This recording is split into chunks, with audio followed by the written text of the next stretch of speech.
ঢাকা কলেজের পরিসংখ্যান বিভাগের থার্ড ইয়ার স্টুডেন্টরা, আমি তোমাদের ইতিপূর্বে একটি ক্লাস নিয়েছিলাম। তো নেটের সমস্যার কারণে যে ক্লাসটি নেওয়ার কথা ছিল দুদিন আগে, সেটা আজকে আমি নিচ্ছি। তো আশা করছি আমার ক্লাসটা তোমার ভালো লাগবে এবং যথাযথভাবে যদি অনুসরণ করো তাহলে তুমি নিজেই পারবে। তো আমরা সেদিন আলোচনা করেছিলাম যে বেসিকগুলো নিয়ে। সেখানে অনেকগুলো কথা আমরা বলেছিলাম, কোশ্চিনের বলেছিলাম, তারপর তোমার স্যাম্পল সার্ভে, মানে তোমার ভাগ্য যেগুলো আছে আমরা কিভাবে স্যাম্পলিং করি, এবং sample frame, population sample, census, তারপরে স্যাম্পলিং এরর, তারপরে তোমার স্যাম্পল সার্ভে, পপুলেশন সার্ভে সেখান থেকে বলেছিলাম। তারপরে আমরা বলি প্রাক জরিপ, যাকে আমরা বলি প্রাক জরিপ, ইত্যাদি নিয়ে আলোচনা করেছিলাম। আশা করছি তোমরা এগুলো এগুলো বুঝতে পেরেছে এবং আশা করি পারবে। কোশ্চিনের এবং শিডিউলের মধ্যে পার্থক্যটা একটু দেখে নেবে।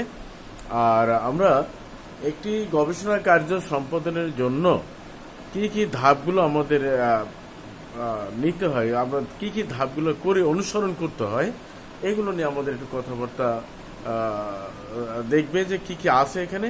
দেখবে যে কোনো একটি অনুসন্ধান ক্ষেত্রে তুমি কাজ করতে হলে সেখানে প্রথমে তোমার যে গবেষণা করতে চাও বা যে বিষয়ে তুমি তথ্য কালেক্ট করতে চাও, ওই বিষয়ে কেন করতে চাও এবং সেখানে কারা জড়িত, কাদেরকে তুমি নিবে, কাদের কাছে তথ্য নেবে, সেটা রিলায়েবিলিটি কতটুকু, তারা তথ্য দিতে পারবে কিনা, এই ক্ষেত্রগুলো আগে যাচাই করতে হবে। উৎস, এরপর তোমাকে ওখানে যেতে হবে, লোক নিয়োগ করতে হবে, এক্সপার্ট লোক নিয়োগ করতে হবে। যদি তুমি এক্সপার্ট লোক নিয়োগ না করতে, অর্থাৎ যে উদ্দেশ্যে তুমি তথ্যগুলো কালেক্ট করতে চাও সেই উদ্দেশ্যে যদি তুমি ভালো লোক নিয়োগ না করো, তাহলে তোমার যে সংগৃহীত তথ্যগুলো তোমার কাজে আসবে না।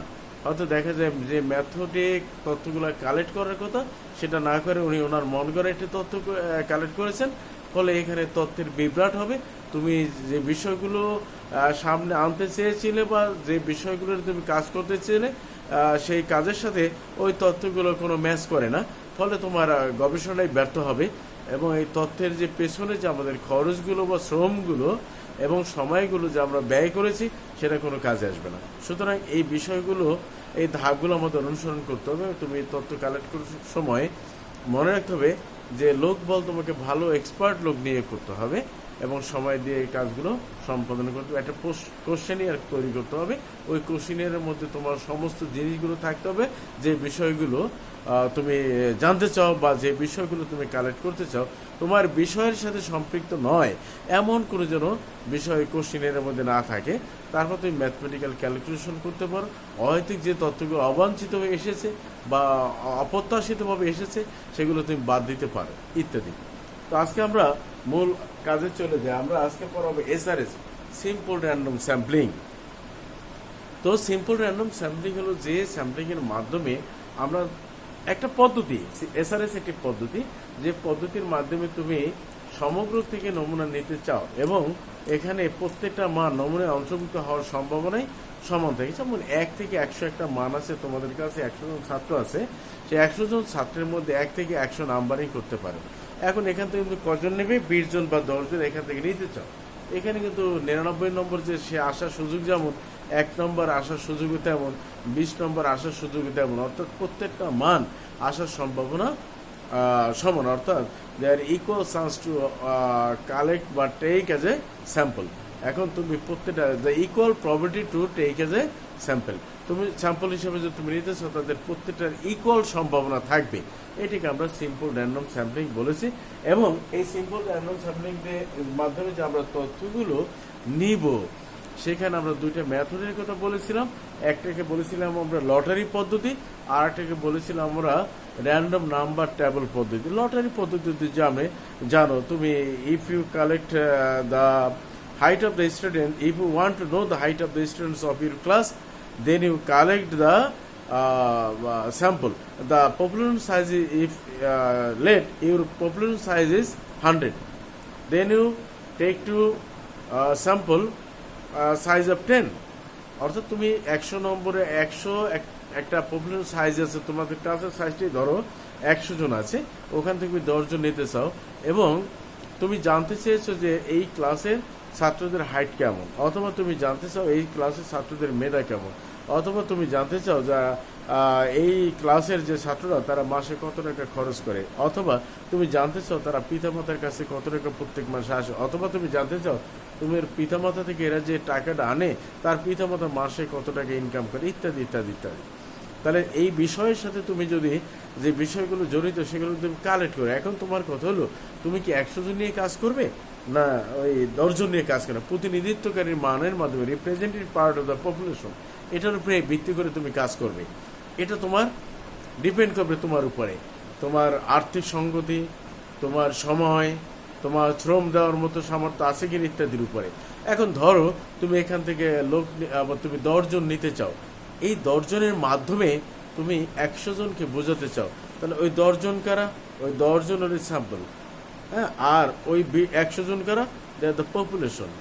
এখন এইটার মাধ্যমে তুমি নেবে কির মাধ্যমে? দুইটা পদ্ধতির মধ্যে তুমি এখান থেকে তুমি লটারির মাধ্যমে করবে না র্যান্ডম নাম্বার টেবলের মাধ্যমে করবে। আমরা যদি লটারি করি তাহলে তুমি নাম্বারিং করবে 1 to 100 পর্যন্ত, এটি কাগজে ছাত্রদের এক জনের নাম্বার করে একটা বক্সে রাখবে, ওই বক্স থেকে তুমি নাম্বারগুলো তুলবে। তবে তোলার ক্ষেত্রে এখানে মনে রাখবে দুইটা পদ্ধতি অনুসরণ করবে। আমরা বলেছি with replacement and without replacement. তুমি যে কাগজটি তুলবে, যেটা পেয়ে গেলে সেটা আর দ্বিতীয়টা তোলার আগে ওই প্রথমটা ফেরত আনবে না।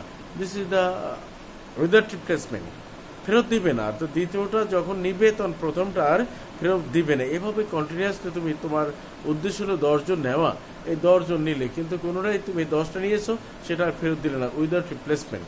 আর যদি তুমি যেটা নিয়েছো সেটা আবার ফেরত দিয়েছো, তাহলে এটি কি দ্বিতীয়টা নেওয়ার আগে ফেরত উইথ রিপ্লেসমেন্ট। এখন উইদাউট রিপ্লেসমেন্ট এবং উইথ রিপ্লেসমেন্টের মধ্যে তফাৎ হলো এই, তোমার উইথ রিপ্লেসমেন্টের মানগুলো বারবার আসতে পারে, ফলে একই মান 2 বার 3 বার 10 বার তোমার গণনায় আসতে পারে।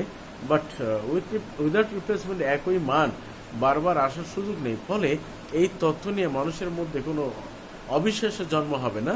সবাই বিশ্বাস করবে যে না, আমার এই তথ্যের উপরে যথেষ্ট আস্থা আছে, যেহেতু একই মান বারবার দেখা যাচ্ছে না। তুমি যদি লটারি করে পুরস্কার দেওয়ার চিন্তা করে একই লোক যদি বারবার পুরস্কার পায় একই নম্বরে, সেখানে একটি গন্ডগোল হবে না? সুতরাং এবং অবিশ্বাসের জায়গাটা তৈরি হবে না? হবে, নিশ্চয়ই হবে। কিন্তু তুমি অবিশ্বাসের জায়গাটা যদি দূর করতে চাও, অবশ্যই তোমাকে উইদাউট রিপ্লেসমেন্টে যেতে হবে। এখন কথা হলো উইথ রিপ্লেসমেন্ট এবং উইথ রিপ্লেসমেন্টের মধ্যে কোনটা ভালো, উইথ রিপ্লেসমেন্ট আর উইদাউট রিপ্লেসমেন্ট? যেহেতু আমি বলবো যে উইদাউট রিপ্লেসমেন্ট ভালো, কারণ এখানে কোনো মান একই মান বারবার আসার সুযোগ নেই, ফলে বিশ্বাসের জায়গাগুলো এখানে আর ঘাটতি থাকবে না। হ্যাঁ, এগুলো আর হলো র্যান্ডম নাম্বার টেবল হলো এই যে তোমার নাম্বারগুলো তোমার বইয়ের পেছনে প্রচুর দেয়া আছে। এখন ওইখান থেকে তুমি কোন কোন মানগুলো নেবে সেটা ভিত্তি করে তুমি নিতে পারো, এটাকে আমরা বলি র্যান্ডম নাম্বার টেবল। এটা পূর্বে দেয়া আছে, আর লটারির মাধ্যমে কোনটা আসবে তুমি বলতে পারবে না। র্যান্ডম নাম্বার টেবলের এটা তুমি দেখে দেখে নিজের পছন্দ মতো নিতে পারো। হ্যাঁ, এখানেও তুমি 2 ধরনের পদ্ধতি, with replacement and without replacement, এই পদ্ধতি অনুসরণ অবশ্যই করবে।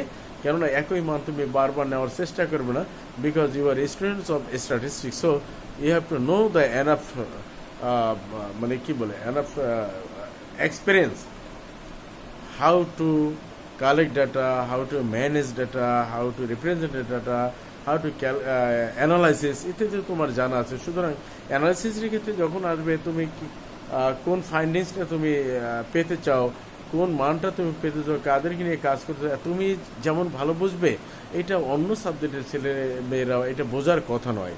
সুতরাং এই কারণে তুমি উইদাউট রিপ্লেসমেন্টই করবে, উইথ করবে না। যাই হোক, আমরা এসআরএস নিয়ে 2টা ভাগ নিয়ে আলোচনা করলাম, এখন আমরা গাণিতিক নিয়ে আলোচনা করবো একটু। এখন এই গাণিতিক নিয়ে শুরু করার পূর্বে আমরা বলবো আনবায়াসডনেস, বায়াসড এবং আনবায়াসড। তাহলে পরিসংখ্যানের আনবায়াসড আমরা 2 ভাবে করি আসলে, একটা হলো গড়ের উপরে ভিত্তি করে, আর হলো ভেরিয়েন্সের উপরে ভিত্তি করে। মিন অর্থাৎ unbiased, sample mean equal to the population mean, this is unbiased, এটা তোমরা সেকেন্ডেরও পেয়েছো। আর sample variance equal to the population variance, এটাও তোমরা শিখেছো। তো এই 2 ক্ষেত্রে যদি population mean and sample mean equal হয় তাহলে তুমি বলবে আনবায়াসড, আর যদি ইকুয়াল না হয় তাহলে অবশ্যই বায়াসড। অনুরূপভাবে sample variance and population variance is equal, they are unbiased. আর যদি আনইকুয়াল হয় তাহলে বলবে বায়াসড। তাহলে আমরা বলবো যে আজকে আমরা দেখবো আনবায়াসড, তো এইটা জাস্ট আমরা একটু দেখাই। Sample mean, sample expectation of Y bar equal to capital Y bar, এটা যদি হয় expectation of S square equal to capital S square, হ্যাঁ এটা যদি হয়, অথবা তুমি বলতে পারো সিগমা স্কোয়ার, এটা যদি হয় তাহলে আমরা বলবো আনবায়াসড। আর দিস ইকুয়াল টু নট যদি হয়, হ্যাঁ এটা যদি নট হয় তাহলে আমরা বলবো বায়াসড। এখন আসো আমরা একটু সমাধানের দিকে যাই। আমরা এই প্রমাণটা আমরা করতে চাই যে expectation of Y bar equal to capital Y bar. এটা দেখেছো, আমি বারবার বলছি, এটা দেখেছো। ওখানে একটু সংক্ষিপ্ত, এখানে ডিটেলস আমরা সেকেন্ড ইয়ারের সাথে থার্ড একটু ডিটেলস পড়তে হবে। তাহলে ধরো ওয়াই ওয়ান, ধরো Y one Y two dot দিয়ে Y N be the n number of population, and if we take y1 y2, the yn be the number of sample, n number of sample, then mean of the and each of the probability of each of the value equal populations equal to 1 by capital N. এটা হলো এই যে আমাদের পপুলেশনের প্রত্যেকটা মানের সম্ভাবনা। এখন তুমি যদি বলো স্যার এটার গড় কি হবে, mean equal to summation Y I ভাগ ক্যাপিটাল এন।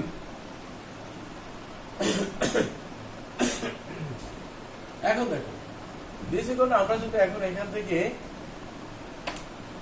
স্মল ওয়াই নিই, this equal Y bar, this equal আমরা লিখতে পারি সামেশন ওয়াই আই ভাগ N.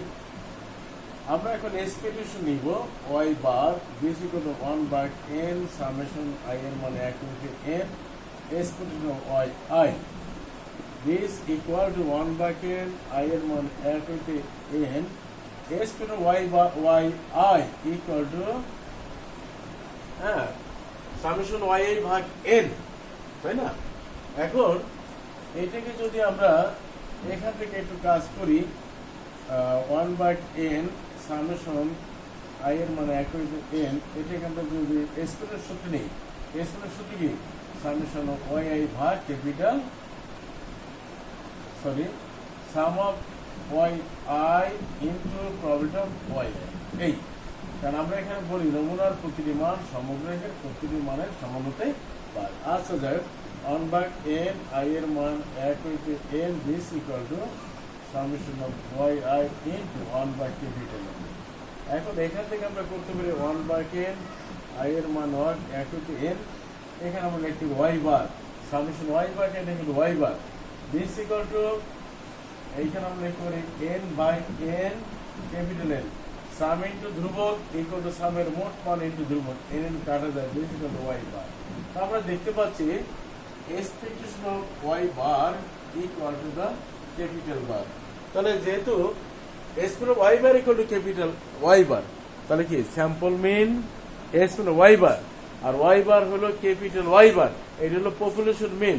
Sample mean equal to the capital mean, মানে sample mean equal to the population mean, so sample mean is an unbiased estimate of population mean. এখন এটাকে যদি আমরা একটু প্র্যাকটিক্যালের উদাহরণের দিকে যাই, আবারও বলছি ওয়াই বার ইকুয়াল, যেহেতু তুমি স্যাম্পল নিয়েছিলে y one Y two dot দিয়ে ওয়াই এন, পপুলেশনের গড় পেয়েছো, y bar equal to summation y by N, তাহলে small y bar equal to কি sample mean summation y by N. এখন এক্সপেকটেশন নিতে হবে, কারণ দৈব চলো 1 বাই n আমরা কনস্ট্যান্ট এগুলো বাইর করে নিলাম, সামেশনটা বের করে নিলাম। Expectation of Y I equal to কি summation of Y I into probability of Y i, summation Y i 1 by n, this equal to তথ্যের সমষ্টি ভাগ মোট তথ্য সংখ্যা একটু গাণিতিক গড়। তাহলে এই ওয়াই বারের পিছনে আছে সামেশন, এন কাটা যায়, তাহলে থাকে y bar, this equal to S two y bar equal to capital Y bar. So sample mean is an unbiased estimate of population mean. এখন এটাকে যদি আমরা একটা গাণিতিক উদাহরণ দিয়ে প্রমাণ করি, তাহলে আমরা লিখতে বলবি দেখো যে সে 1 2 3 4 the 4 population size 4 if you take the sample size 2 in the method of without replacement তাহলে আমরা যদি এখান থেকে দেখ এবং if you show that the sample mean is an unbiased estimate of population mean অর্থাৎ expected y bar equal to তুমি প্রমাণ করতে চাচ্ছ ক্যাপিটাল y bar তো এই গাণিতিক মানের মাধ্যমে সেটা আমরা দেখাতে পারি তাহলে কিভাবে দেখাবে তা আমরা জানি যে দুই ভাবে নমুনা থেকে স্যাম্পল নেওয়া যায় আর সমগ্র থেকে আমরা স্যাম্পল নিতে পারি এক হলো n to the power n আর হলো NCN আমরা যদি উইথ রিপ্লেসমেন্ট করি তাহলে n to the power n তাহলে আমরা নমুনায় সমগ্র থেকে কয়টা নমুনা আমি নিতে পারবো সেটা বের হয়ে আসবে আর যদি উইদাউট রিপ্লেসমেন্ট করি তাহলে NCN তাহলে এই পদ্ধতিতে আমরা কয়টা নমুনা নেব সমগ্র থেকে সেটা আমরা বের করতে পারি তাহলে আমরা এই ক্ষেত্রে 4টি থেকে আমরা 2টি নেব তাহলে সম্ভবত 6টি নমুনা আমরা নিতে পারবো এই 4টিকে ব্যবহার করে 4টি পপুলেশন সাইজকে ব্যবহার করে আমরা প্রত্যেকবার 2টি করে উইদাউট রিপ্লেসমেন্ট পদ্ধতিতে প্রত্যেকবারে 2টা করে নিয়ে আমি 6টা নমুনা নিতে পারবো ধরো সেটা এরকম ওয়াই স্যাম্পলকে তুমি চিহ্নিত ওয়াই দিয়ে তাহলে কিভাবে নিবে 1 2 1 3 হ্যাঁ 1 4 তারপর হলো 2 3 2 4 তারপর কত 3 4 আর তো নেওয়া যায় না 1 2 1 3 1 4 2 3 2 4 3 4 ওকে এখন ওয়াই বার কি হবে বলো ওয়াই আই বার কি হবে ওয়াই আই বার হবে 3 বার 2 4 বার 2 5 বার 2 এটা হলো 5 বার 2 6 বার 2 7 বার 2 তাই না তাহলে আমরা প্রত্যেকটাকে যোগ করে এই দুটো যোগ করে 2 দ্বারা ভাগ করে গড় মান করেছি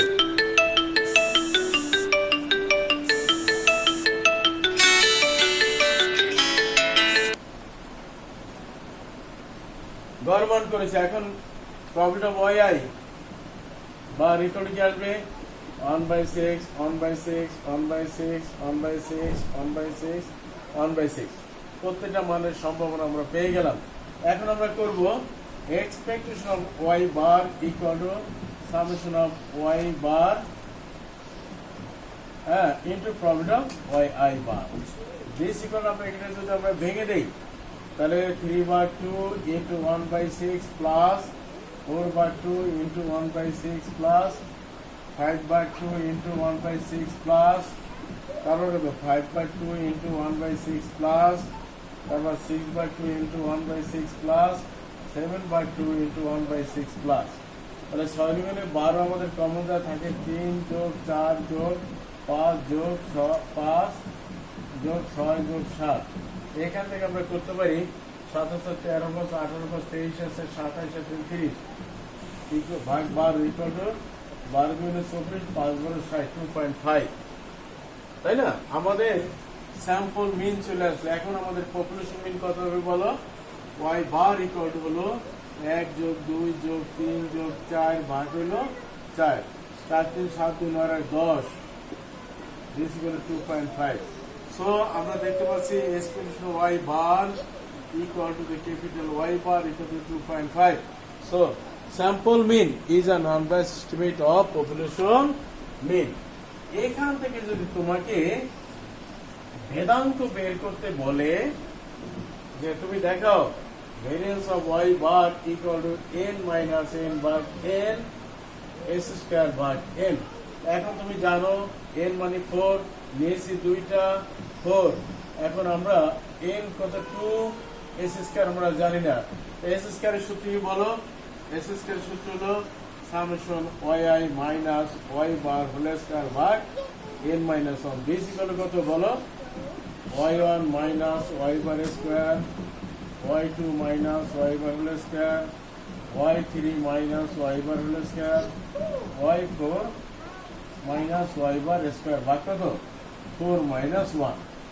এখন এখান থেকে তুমি বের করতে পারো কিভাবে বের করতে y1 মানে কত 1 minus 2.5 এর স্কয়ার প্লাস 2 minus 2.5 এর স্কয়ার প্লাস 3 minus 2.5 এর স্কয়ার প্লাস 4 minus 2.5 এর স্কয়ার বাকি দুটো এভাবে মানটা বের করে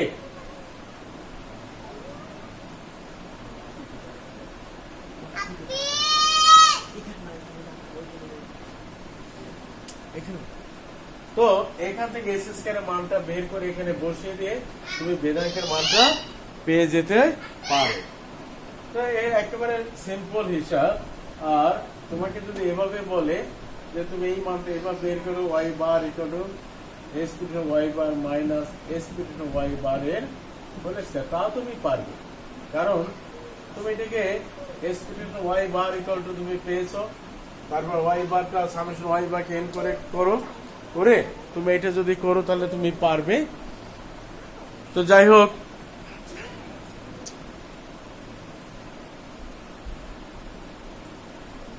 আমরা নেক্সট ক্লাসে এই প্রমাণটা করব। তোমরা পারলে তো দেখে রেখো n মাইনাস n ভাগ n